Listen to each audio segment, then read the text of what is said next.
في طلب معين أول ما العروسة بتقوله بعرف إننا دخلنا منطقة حساسة جدا، مش لأنها طلبت حاجة صعبة لكن لأنها طلبت حاجة مفيش دليل ليها، وهي الجملة الشهيرة: أنا عايزة كل حاجة تبان جديدة بس من غير ما تبقى غريبة. تفتكر دي جملة بسيطة؟ في الحقيقة دي واحدة من أصعب المعادلات في شغل أي مصمم حفلات.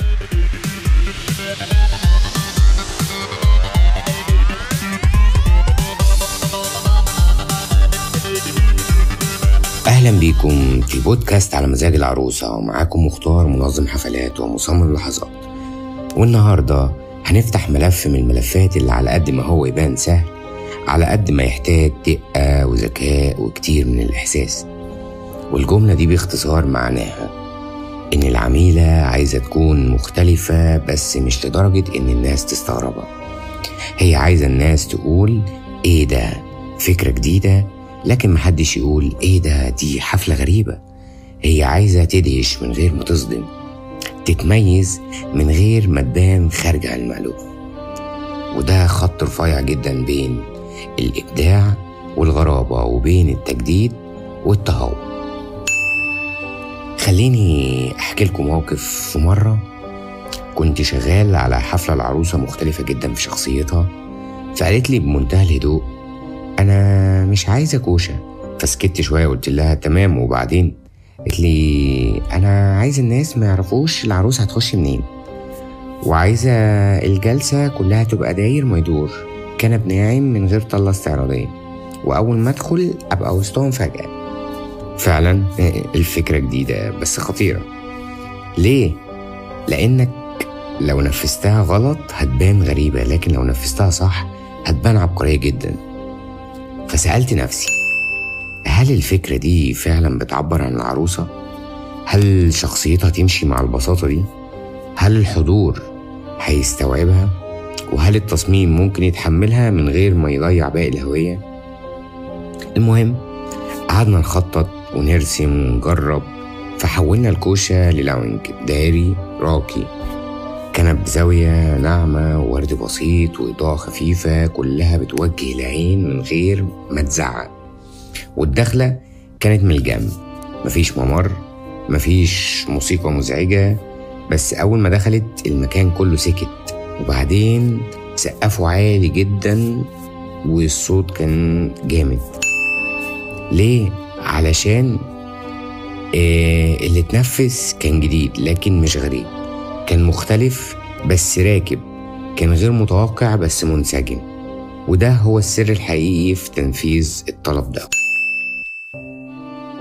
لو انت بتشتغل في المجال او حتى بتحب الديكور وبتفكر تبقى مصمم، ازاي تقدر توازن بين الجديد والمألوف؟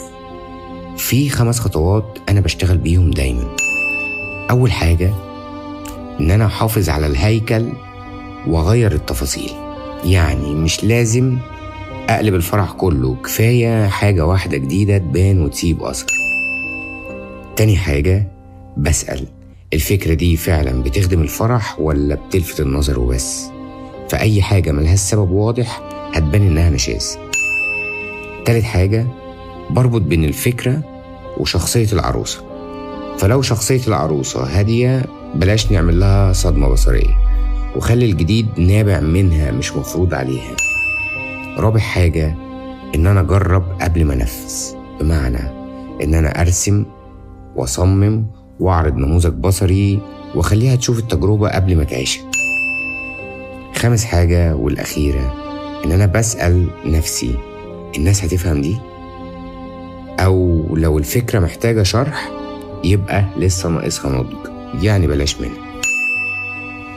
وفي كورس كواليس الفخامة في وحدة كاملة بعنوان التجديد من جوه القالب، بنشتغل فيه على ازاي تغير من غير ما تنفصل عن ذوق العيلة او ذوق الضيوف، ازاي تدهش من غير ما تخوف.